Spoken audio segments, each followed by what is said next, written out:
Hello, everybody. Welcome to My Print Hash. This is week 3 of 2026.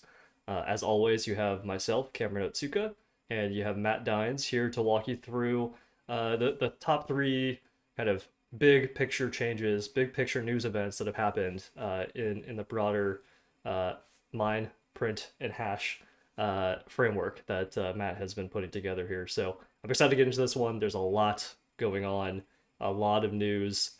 So if you don't kind of have a good framework to approach all of this with, it's really tough to sort out all of the different competing storylines, the different narratives that are being drawn from different angles, different sources. So let's go ahead and get right into this to kind of walk through the different topics that we're going to go over today.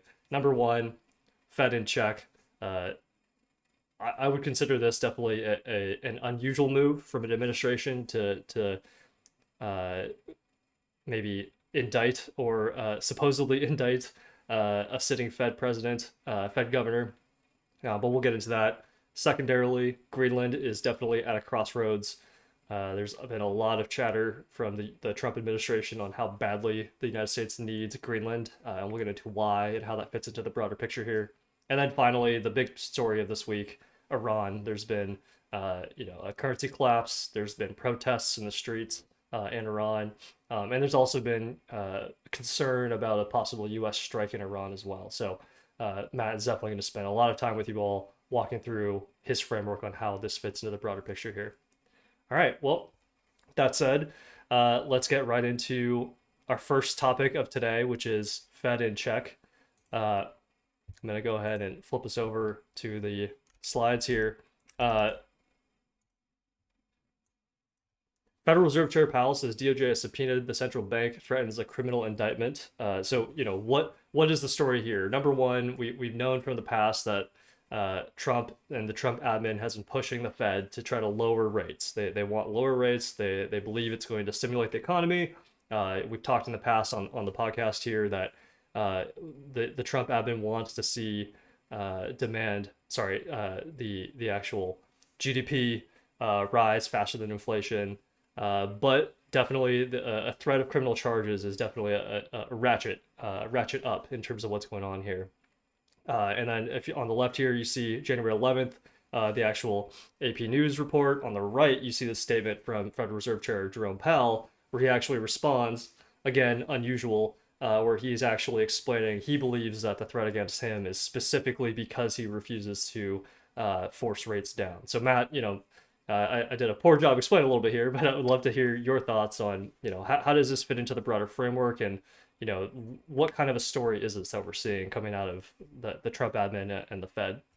Yep. So from I guess, a journalism standpoint, like I don't want to say it's the goal because I think a lot of journalism does not operate this way, but I think good journalism at its best would start with the facts or an observation of reality and look at things for what they are. So let's just stick to like what happened and then what's actually going on without trying or without actively being sucked in and picking a side here. So what happened, Cameron, you mentioned, this has been a process since last summer about the cost overruns at the upgrades to the new Fed building.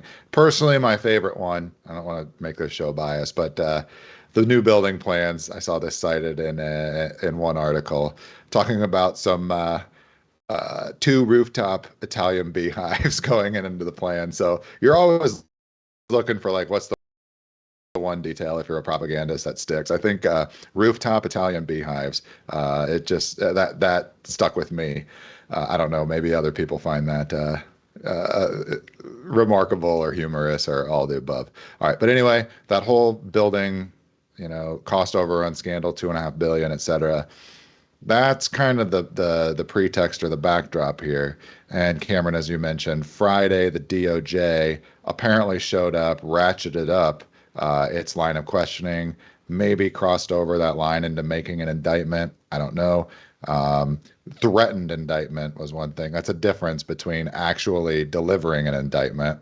And then Sunday night, we saw Jerome Powell post on the Federal Reserve X account. And I don't know if it broadcast to other social media networks as well, but it was a video of him basically just I mean, essentially just hunkering down from the institutional perspective. Um, we're going to fight this, blah, blah, blah. All right, here's where I'd zoom out and try to be a good journalist. What do you see going on here? All right, over the long term, at least since the first Trump election victory in 2016, I think the writing's been in the wall where we've been seeing like a disruptive wave of challenge, like at every layer of society, from really from the grounds up. Some have called it a populist movement. There's also a counter institutional play as well here. So I think it's unfair to call this just a popular uprising, a revolt of the public, whatever. And then you've got the institutional incumbents, I'd say, lined up on the other side. That's everything kind of like status quo, everybody who's just been established in basically the post World War II rules based order, right? With double quotes. Uh, I think, in my view of what we saw Sunday night, this represents essentially the Fed being pulled out off of the sidelines and now onto the front lines in that conflict. Like between, if you think about like an old school battle where, one side lines up on a battlefield, the other side lines up, like Braveheart or those type of movies. This isn't how warfare is fought today. Um, but in that framing, I think what we're seeing is now the Fed has been pulled in as an institution to that side on the kind of incumbencies who are being challenged by the disruptive wave that just continues to gather strength despite ebbs and flows. If you look back since 2014, 2015, really the moment Trump announced his presidency, you've got other highlights, you've got some lowlights, but it's a rising wave. This really pulls the Fed in onto the battlefield. So if you make a chess analogy, it's been put in the game, and now the Fed itself, when I mean the Fed, largely the status of the Fed, not even the original institution in 1913 under the Federal Reserve Act, but really, what it became under FDR with the centralized Fed in Washington, D.C., um, you know, created to oversee the other 12 regional banks and operate monetary or conduct monetary policy through the FOMC, primarily through the Federal Reserve Bank of New York, the most powerful regional Fed. That legacy structure is what's now put on the battlefield. So we don't know how this is going to play out. There's a ton of volatility here, but I think Sunday's development was a progressive step. Definitely. Fed's on the table here. Now you've also got on the other side, on the counter institutions, right? You've got the challenger to the Fed's version of the dollar, like a pure fiat credit money IOU, that really allows and enables this global dollar reserve infrastructure to survive or to grow and survive. Um, Treasury itself has a challenger, right? It now, through the Genius Act, has the ability to create, I mean, constitutionally, you can't call them bills of credit, but basically like end around um, the financial system itself, like the Federal Reserve, has positioned itself as a monopoly on currency over the last 100 years. Treasury now has a viable alternative with stablecoins and what really Bitcoin has opened up. And we call them, competing blockchains, all of these stablecoin dollar IOUs. But through those rails, you now have an alternative. Really, that like the Civil War greenback was the best representation for public money that was really primarily controlled under the federal government, which ultimately reports to the people or is supposed to, right? As opposed to a standard under the Federal Reserve dollar that is really under control of private banks. And when it comes down to it, the entity that really has control over, say, a political body or political control, in my perspective, it's primarily throughout history been whatever institution or firm, business, et cetera, individual is able to fund the government itself. So far, that's been the Fed. Now the Treasury has a viable alternative, and now you're seeing with this Trump administration, pulling out the Fed onto the battlefield. Federal Reserve and Jerome Powell chose to do this themselves, or however you get there. You've now got that kind of clash between those two competing versions of the dollar. So this is an escalation. It ultimately had to happen to get us through. And I think the most popular way people think about it, the term out there is the fourth turning. But this was a key progression in my framework, what we'd be looking for to resolve this political, social, everything, instability, polarization, all of that's flaring up. This is a key step towards resolving it. It doesn't resolve it, it just moves the plot forward. Yeah, the climax, the resolution, they're all still in the future potentially, but this makes that outcome more probable in my perspective. So that's from a mind print hash story. From the Fed, it's a print story. From the Treasury's perspective with stablecoins, it's a hash story. Yep. So we'll leave it there. Cameron, you want to give us an artful transition? We can shift over to Let's go over the to other Greenland. hot topic this week, Greenland. Yep. This covers mining in particular. It's not tied to A the Fed specific, dollar, ledger yeah. money, or crypto for that matter, cryptocurrency, But the let me hashing maybe side. set the stage here in terms of why do we care about Greenland so much, because I think that'll help you, Matt, when you go into that broader picture. I think for a lot of folks, you hear Greenland, you say, okay, it's a big country, great, but it's in the middle of nowhere. Why do I really care, right? I think the first thing that everybody jumps to is obviously defense.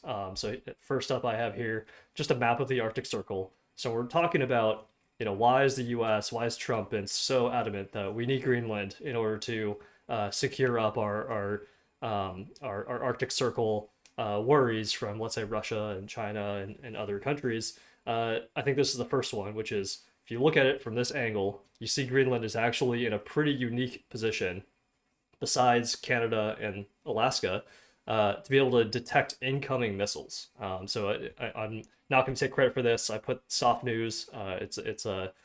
They focus mostly on military related news articles and analyses, but you can see here from Russia, if they were to shoot some type of a missile over into North America, you'd have a pretty good early warning system based on having Greenland in the middle there. Secondarily, naval defense. This photo shows the strait between Greenland, Iceland, and then over to the Faroe Islands and then the United Kingdom. Again, so this is mostly about ships, let's say a Navy ship or a submarine moving through these areas. If you have bases on Greenland, it makes it much easier to actually detect when these are actually moving through those straits. We already know that there's a lot going on in terms of submarines. I think we touched on some of the tech that's going into this a while back in terms of what China's developing on the seabed. You can only imagine the U.S. is probably doing the same. So again, Greenland becomes a major worry here. Further, I don't know about you guys, but here in Seattle, it's been an extremely warm winter. I love skiing, but have not been able to really go because it's been completely warm at the top of the mountain. I think I checked the weather yesterday. It's supposed to be like 40 degrees on the summit. So we're going to have melting snow conditions, things like that. As you think about what's going on in the next decade, 20, 30 years, you can imagine some of this area in the Arctic is going to be a little bit easier to traverse with submarines and Navy ships. Third, shipping lanes related to the Navy, but obviously there's a lot of economic pieces tied up in all of this. This kind of shows some of these routes currently with more of that ice kind of melting. You're going to be able to get more ships to more places. Greenland, again, if you notice, is in this interesting location where if you have bases, if you have ports there, could be an interesting thing to be able to handle more trade routes. And then finally, minerals. Some of this is already proven reserves. I'm not going to get into exact details, things like that, but there's also a large amount of these minerals that are currently under ice. or very difficult and uneconomic to get to. But if some of that ice were to melt, or if it becomes more economic to mine these, let's say price goes up on any of these minerals, Greenland has massive deposits of all of these that are being called out here. So I think, again, this is just the why do we care about Greenland? Greenland is not just some random country off, in the north somewhere. It's truly an actual military and economic valuable resource that all countries want, not just the U.S. And you're seeing a lot of that play out with recently France and Germany sending troops over to Greenland. So that's that EU and UK claim, the E3 that Matt will probably touch on.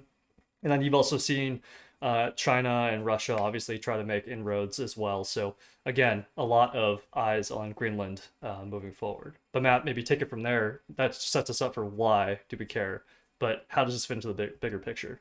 Yeah, so I'm going to try to do this to cover, probably about 7 centuries of history here up to this point in a minute. All right. Why does Greenland even under acclaimed sovereign possession of Denmark itself, right? It just what's going on? I think for the broad public, it's hard to wrap your head around this.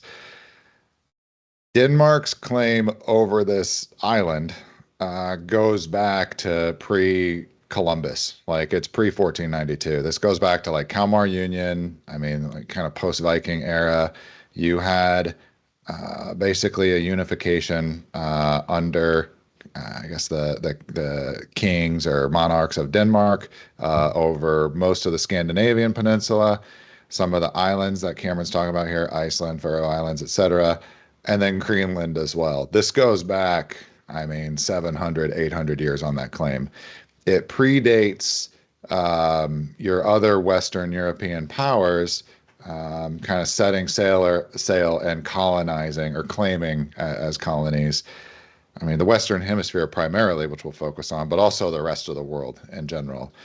So Spain doesn't, start heading west until 1492. So this is old stuff we're talking about here. This, flag plant, you can kind of trace back the this specific sovereign claim to like the 1700s, but it really goes back even further than that. That's why this thing is still under, Denmark, which I'd consider, from a kind of a regional perspective, like a city state, Copenhagen as your center, it's below the fold. Like it would rank below, London, Paris, Amsterdam.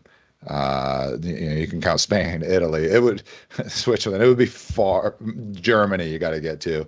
If you're sort descend, ranking the European kind of city states based on who has more power and influence under this giant regional blob that they're trying to consolidate into.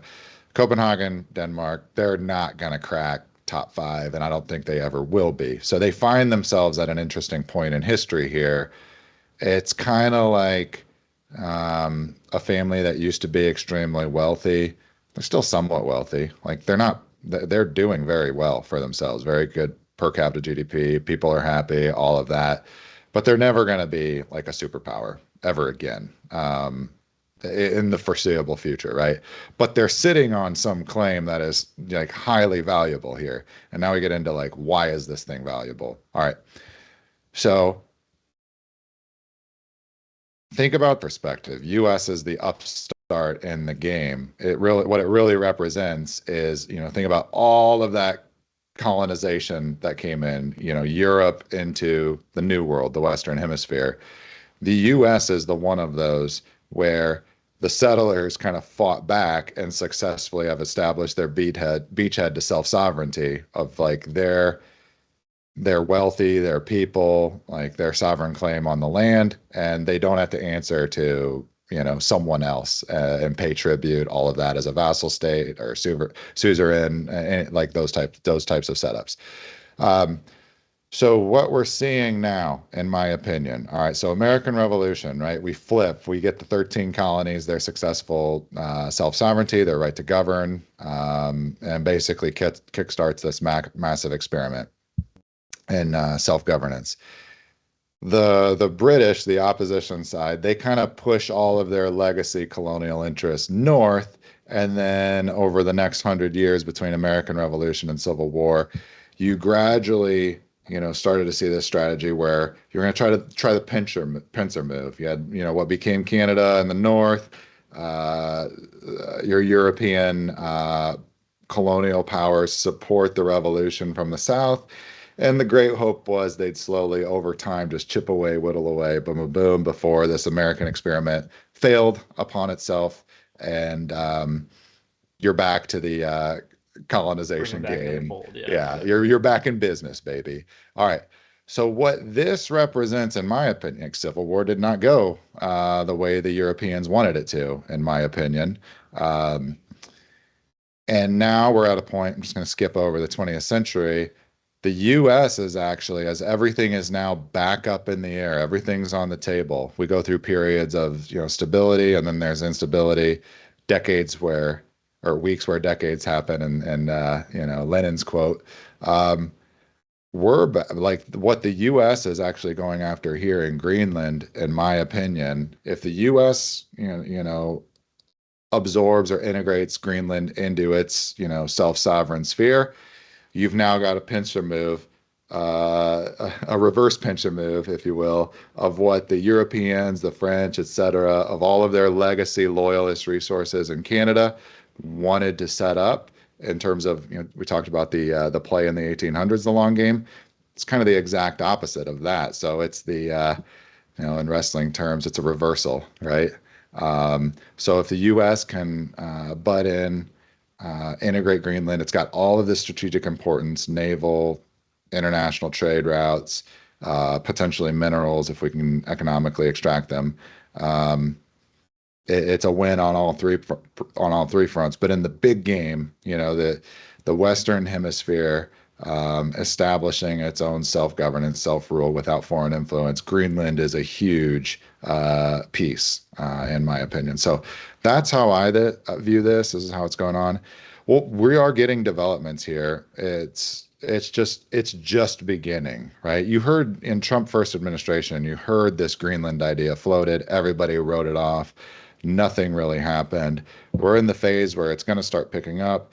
If it comes to like kinetic confrontation, that's not the way anyone, I don't want Right. to Oh, say anyone, definitely. some people want it to go that way, but that's not the ideal way from the American perspective. And I'll, you know, raise my hand as uh, card carrying a supporter of the American experiment, all of that. So I don't think kinetic war is the best interest here, or the best way to accomplish this goal from the U.S. perspective. We do not want to see that happen. Over the long run, I think what you're going for is um, integrate via economic development, infrastructure investment, mineral resource deals, et cetera. And that's what you're starting to see floated in the just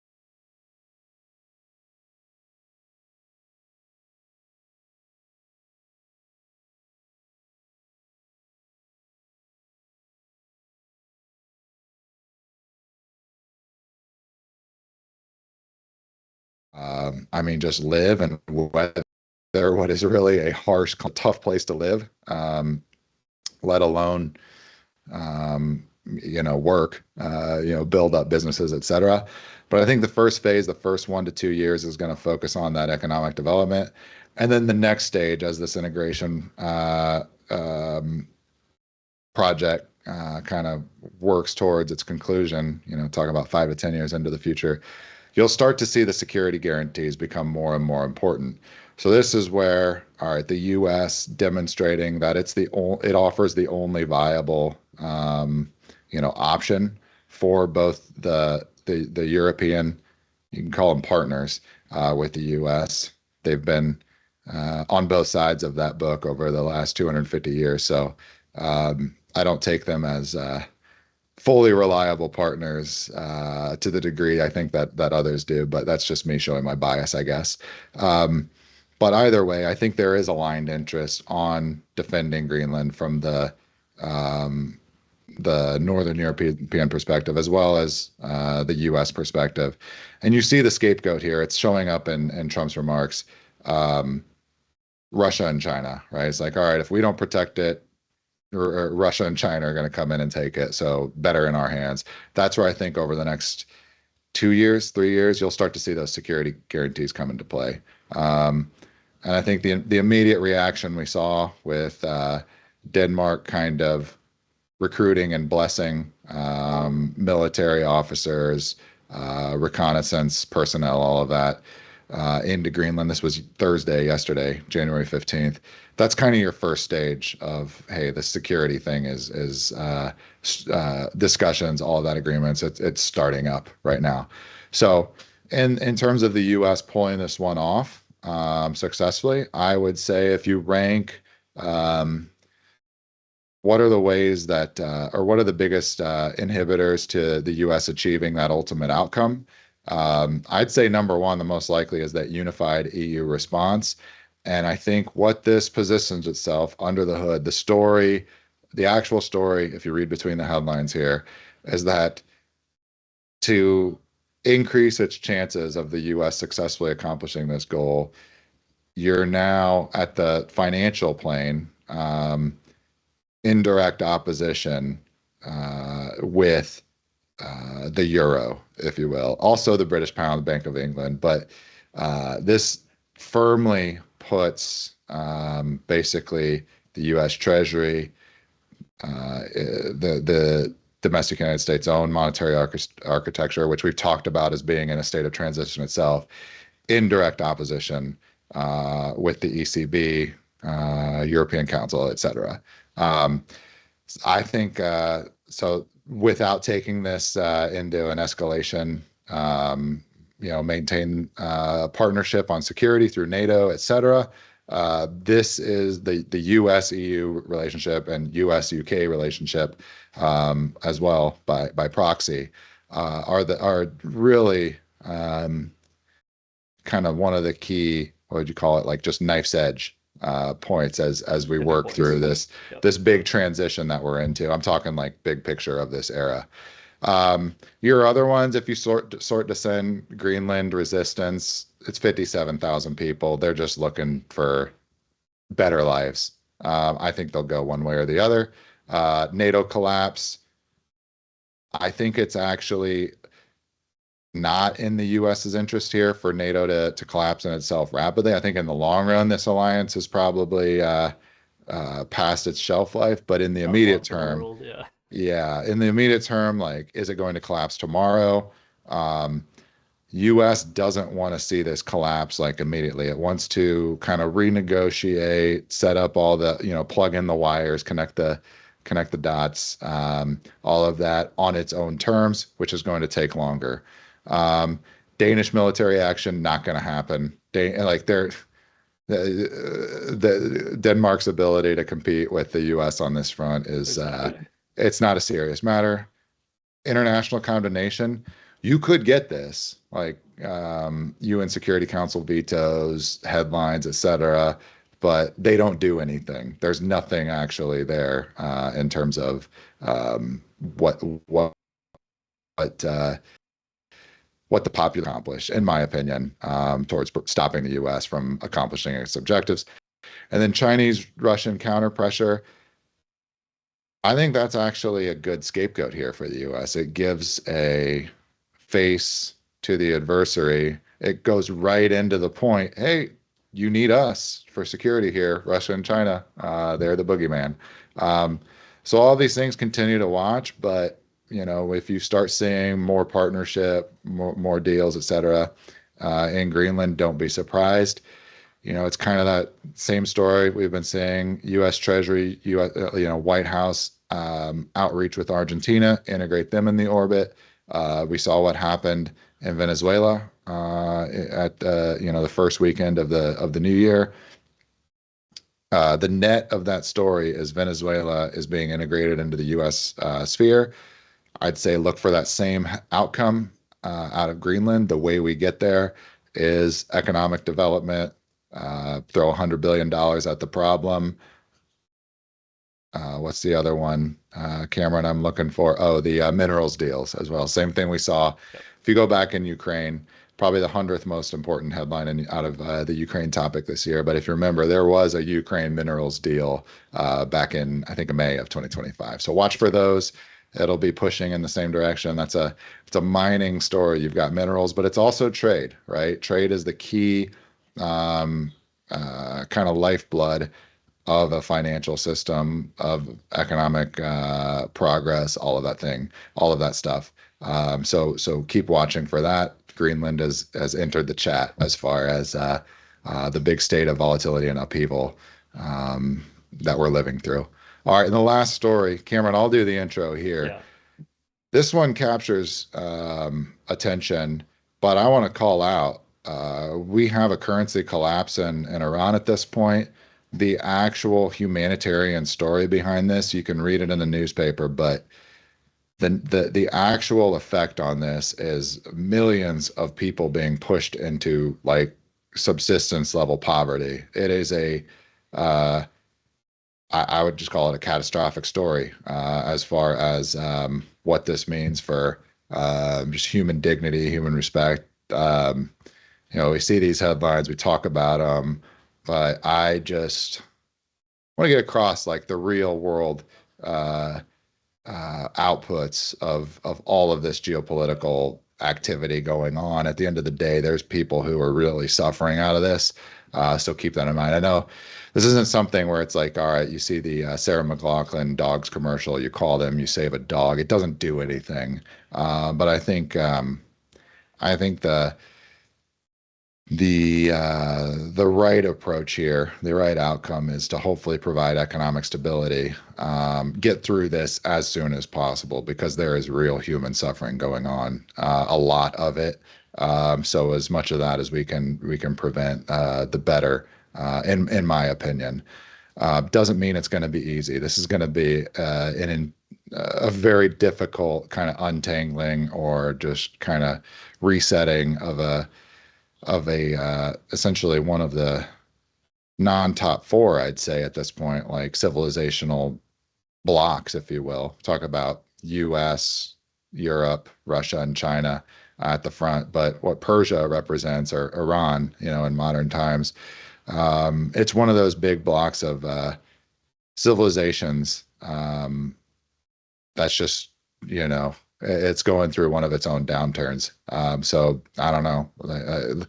All of this is for naught. There's nothing most of us can do to change this, but I want to see, um, yeah, hopefully a positive outcome or a reestablishment of stability as soon as possible. All right. So the core headline here: this is a money story at the end of the day, and I'll get to the why, in my opinion. But you're seeing the inflation rate or the loss of purchasing power of the Iranian rial. You see this start to spike in 2018, 2019, and it just continues to this very day to the point where essentially you're looking at a true Weimar level inflation hitting this society. Same thing we've seen in other countries in the last 5 to 10 years, Argentina, Turkey, etc. But Iran, I think, is starting to represent. I mean, it's hitting the low. It's a new level of human suffering, I think, taking place versus, Turkey. You've still got employment, you've still got industry. People are able to get by and kind of absorb, deal with the inflation, the breakdown in the currency. Argentina didn't do as well. They don't have that same industry, footprint that, say, Turkey had, but they at least have a new leader with Malay. People are voting a government in. You're seeing early sweeps. That situation is starting to look better. Not solved by any means yet, but it's on. It looks like at least now the people are seeing hope and a positive outlook. Iran, this is a new low. What we're seeing this week, in my opinion, and I'll get into that. I want to get into first to set this. This is a Keynes quote representing the United Kingdom in talks with Russia and Yugoslavia here in this photo. But I want to get into this, what's actually going on. Keynes ascribes this quote to Lenin. There's no no reporter who ever like cited Lenin is saying this. So Keynes is just referencing them third hand. So we can just describe this just as well to Keynes. But this quote, there is no subtler, no surer means of overturning the existing basis of society than to debauch the currency. Um, that's in effect what's going on in Iran. Like it's a social collapse. The economy stops functioning when a currency breaks down. If you look at the Iranian rial, this is just the last decade or so chart.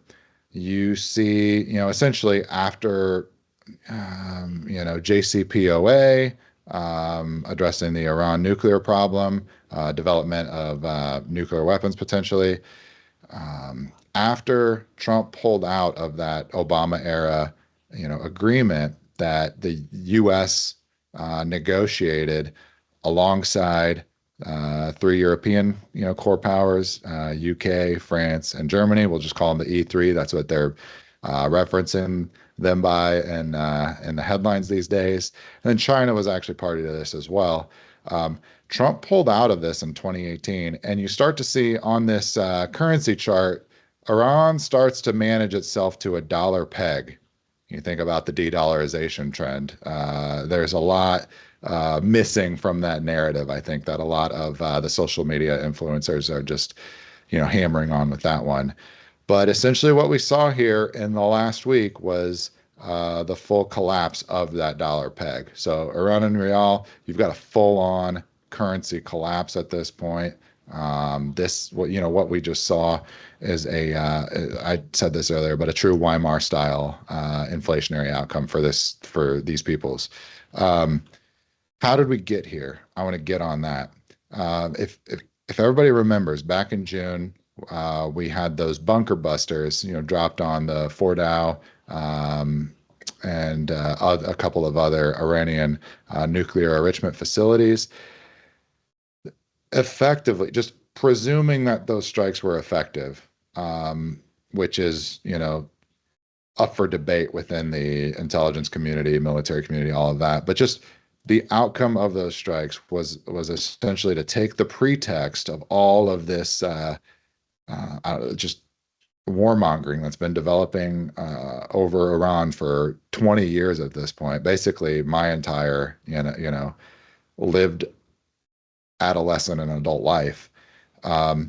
Taking off the nuclear enrichment, abilities, destruction of centrifuges, et cetera, was basically, in the long term, completely crippling or handicapping Iran's ability to further pursue nuclear weapons.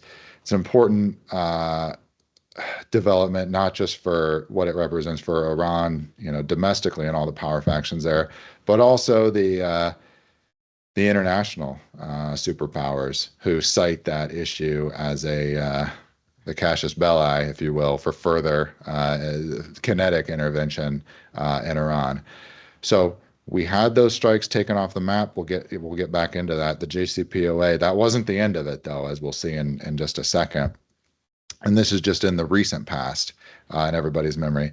But also something I want to call out, before we saw those strikes on Fordow and other facilities in Iran, late June, about a week before it, I think the headline was like June 18th, Iran saw its largest crypto exchange, the Nobitex, I think is the name of it, hacked. And basically, another one of these crypto heists where $90 million, I thought it was more than that, was basically just stolen from these exchanges.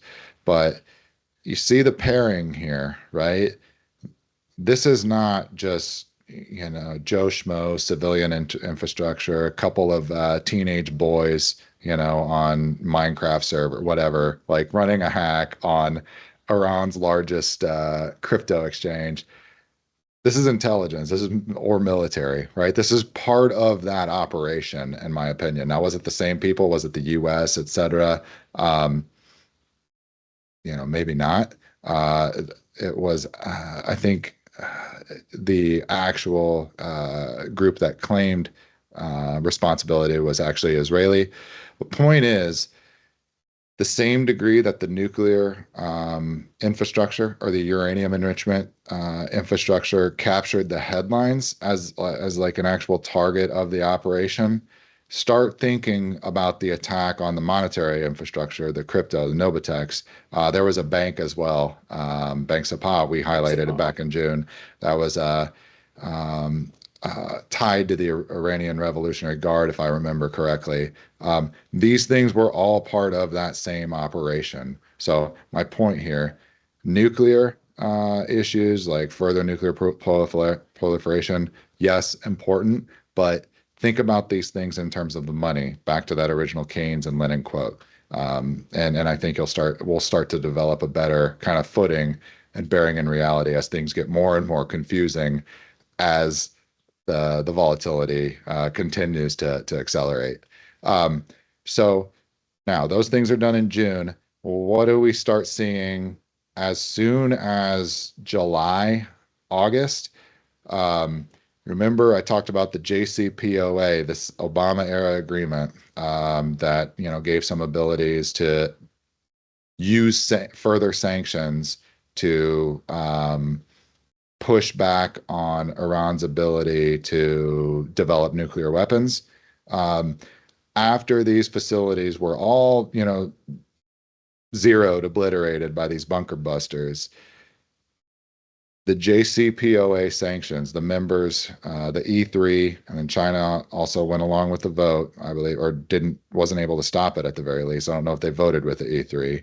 Um, Important detail. I should have known for y'all, but those sanctions started to go into effect or started to being pushed to go into effect about like July, August after those bombings took place. Reason for that, the JCPOA was actually a 10-year deal. Part of the reason Trump said this is a terrible deal, this makes no sense.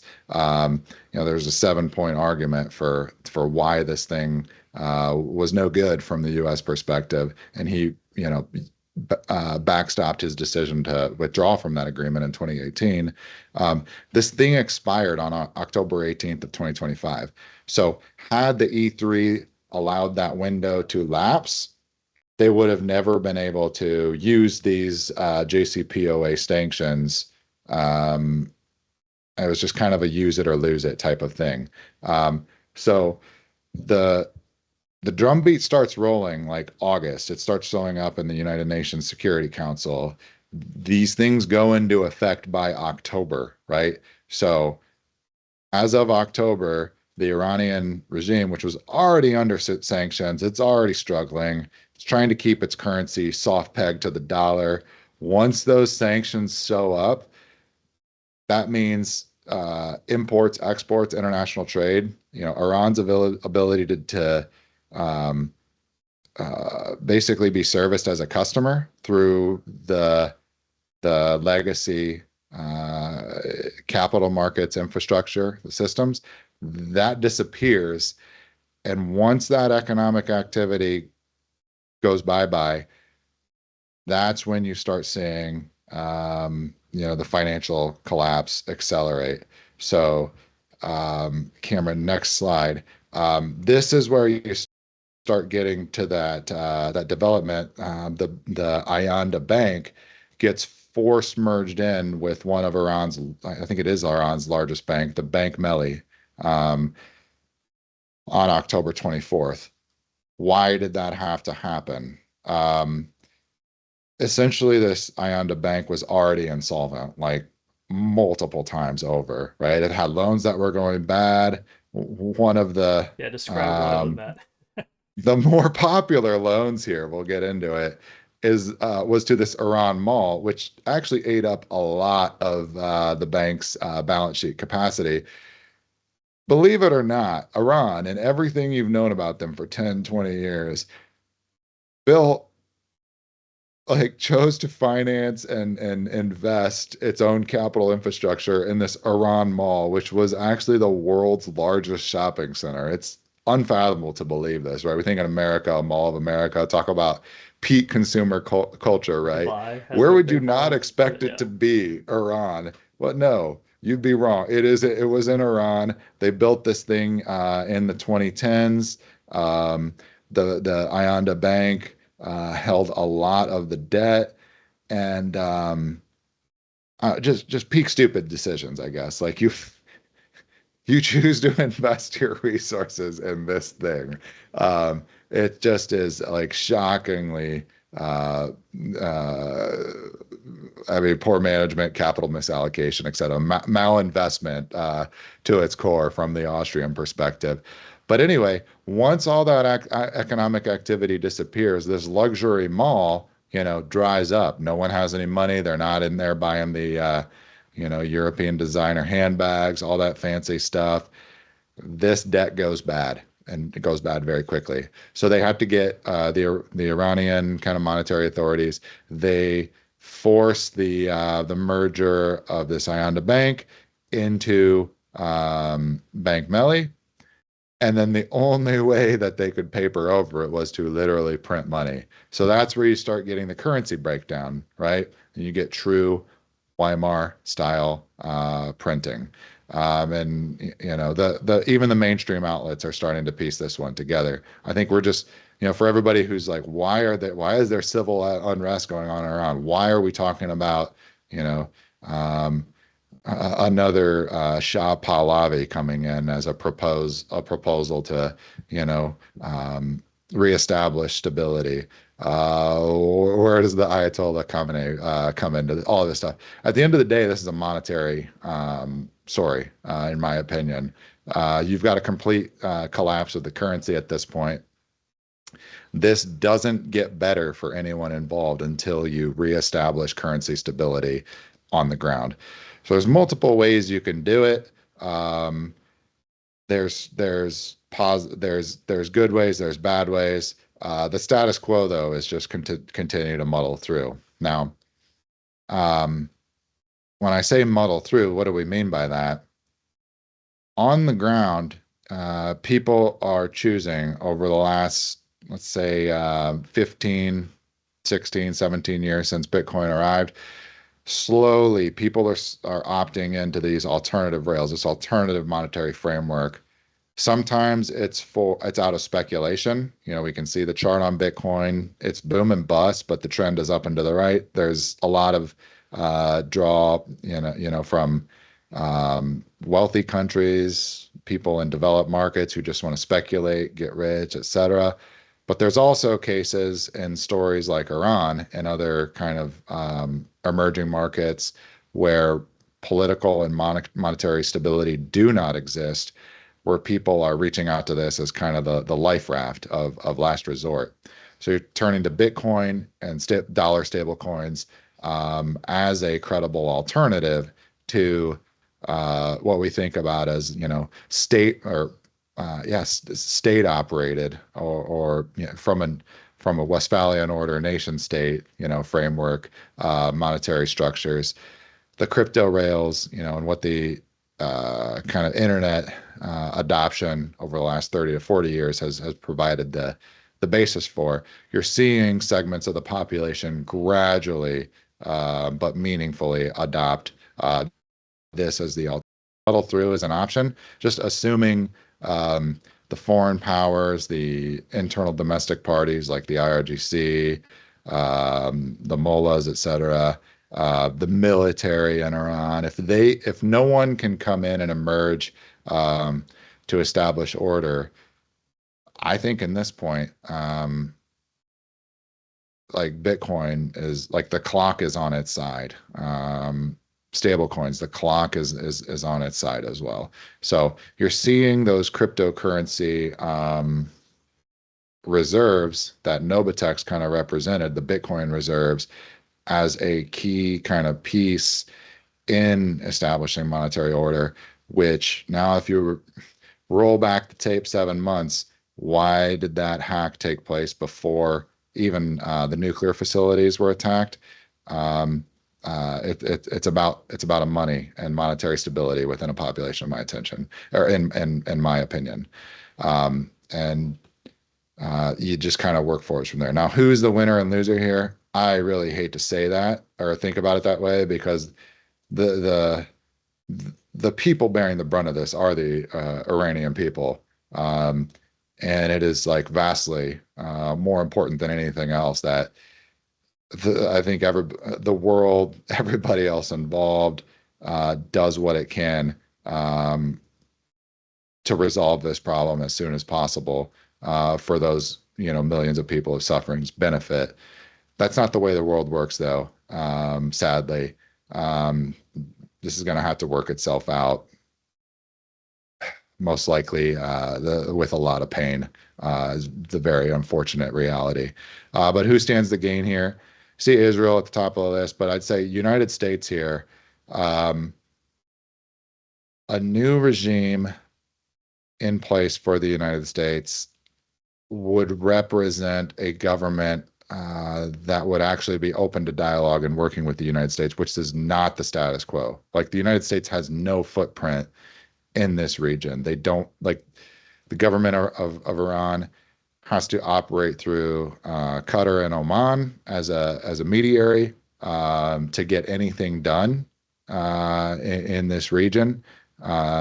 So I guess a new political regime, if you will, any change is kind of viewed as a strategic victory for the U.S.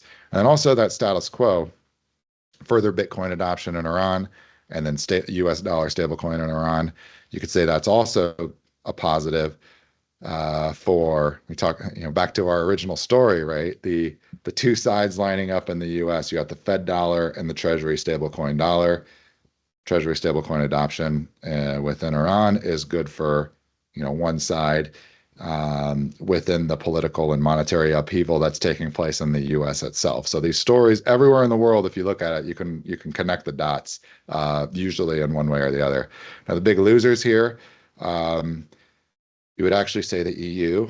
You've got potentially a refugee crisis in an EU situation that has already taken a lot of refugee mass migration, which is already starting to cause, let's just say, unrest within Europe itself.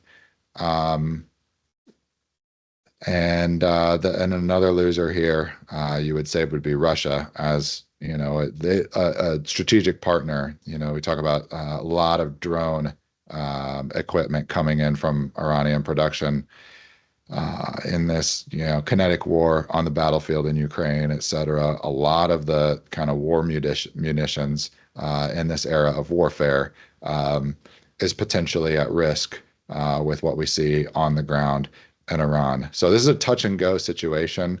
Um, it doesn't resolve itself, in my opinion, until you reestablish monetary stability in Iran. You can just sort through the list of outcomes here. What are the things that can be done? They range from like absolutely 0% chance of being long run effective. So the highest probability is redenomination, right? Just think about this as a reverse stock split of your currency. You got $100 million Iranian real note, just strike off some zeros from the printing press and just put hundreds on those now. Don't accept the old bills. Problem solved, right? Like that never works. All the way down to full dollarization, currency board, a digital real CBDC. Those are all going to be very hard to get done, except for a CBDC. You can launch a Who's gonna CBDC, use it though? Yeah. today, but no one's going to adopt. It's garbage. That won't work. Gold standard. Iran actually has pretty sizable mineral resources, so gold, copper. Um, they could get into the game of mining, if you will, and metals production. The problem is you don't have the economic stability to attract investment to get production spun up. They lack the technology to do it. So foreign capital and gold, silver, copper miners, et cetera, are hesitant, extremely hesitant to come in and invest their own resources into that production just because of that lack of political, monetary, and economic stability, legal stability as well, rule of law in the region itself. So it's all chicken before egg type of problem. How do you get to a situation? How do you set a framework where you have all the core ingredients. You've got people, there's a lot of highly educated people in Iran. Um, you've got a smart population. You know, they're among the smartest people I've ever met. You know, the ones I've went to graduate school with, et cetera. You've got all the ingredients except for order, if you will. So how do you get there? That's the I keep wanting to say $1 million question, but in inflation, what do you like? It's a quadrillion dollar question, right? Yeah. That's the question. That's the tough thing. And I think in the long run, this is where I think, Cameron, myself, a lot of other people who see Bitcoin as that monetary solution are still in a tiny, tiny minority, right? When I asked Perplexity here to come up with the possible paths towards establishing monetary stability in Iran. It comes up with these 10. I was like, where's the Bitcoin and US dollar stablecoin solution? And it goes through with all these long-winded answers why that's not viable. It's like, all right, I think the training here is reflecting the model's own bias. And I worked, batting the tennis ball off the wall, if you will, with the AI as a sparring partner. But like others, it's too volatile, criminal activity, et cetera. It's like, all right, that's cool. We'll keep muddling through. The downside is a lot of people are going to suffer through this, which makes it very hard. But I think on the other side of it, hopefully there's a brighter future for, this generation's children, grandchildren, et cetera. Um, just you hope for the best in terms of what it takes to get there. But that's the way I see it. And Well, and I wanted to point out we're not, counterpoint to what you're yeah, hearing from Perplexity and bouncing ideas off and kind of challenging the model. I think you added this slide in here, January 15th, 2026. I think this is furthering your point, right? Of this is we're past the cutoff window in a lot of models. If you're just looking at what is the media telling you, what is history telling me, you're not seeing the new trends that are coming out, especially around crypto and specifically the hash piece of the title here. yep, exactly. So yeah, chain analysis, you know, may or may not be an intelligence community cutout. That's for kind of everybody else to decide for themselves. But yeah, they are starting to cite. You're starting to see this show up in the this opinion or perspective represented in the kind of the popular headlines. Hey, Bitcoin and cryptocurrency adoption is actually pretty deeply rooted in Iran, and it's definitely has its foot in the game. Now, it is uh, heavily used, tied to, et cetera, kind of their Praetorian Guard, the IRGC. I think there's a lot of players at stake in Iran. They're kind of in that knives type of era, as it looks like the religious revolution, et cetera, the 1979 kind of era is um,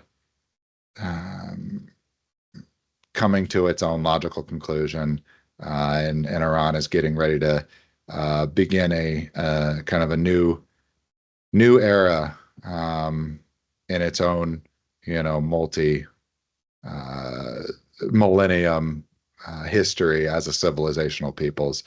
So continue to watch.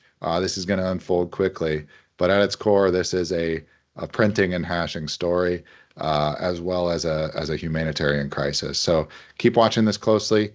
Things will develop, and I think 2026 will continue to be a very interesting year. Absolutely. Well, with that, that's our discussion for the week. Thank you, everybody, for listening in, as always. You could follow us on YouTube and on X at BindPrintHash. Just a reminder, we've updated the social media handles there, so please recommend us to your friends, your family, anybody else that you think would benefit from all of this. And hopefully, you also notice some of the new UI elements I've been putting together. It's kind of fun trying to learn all the things that all everybody else in the production industry definitely already knows, but fun times. We Great do a lot job of on things that, here to Cameron. build. Thanks. We'll try to get a little bit better every week. All right. Thank y'all. Exactly.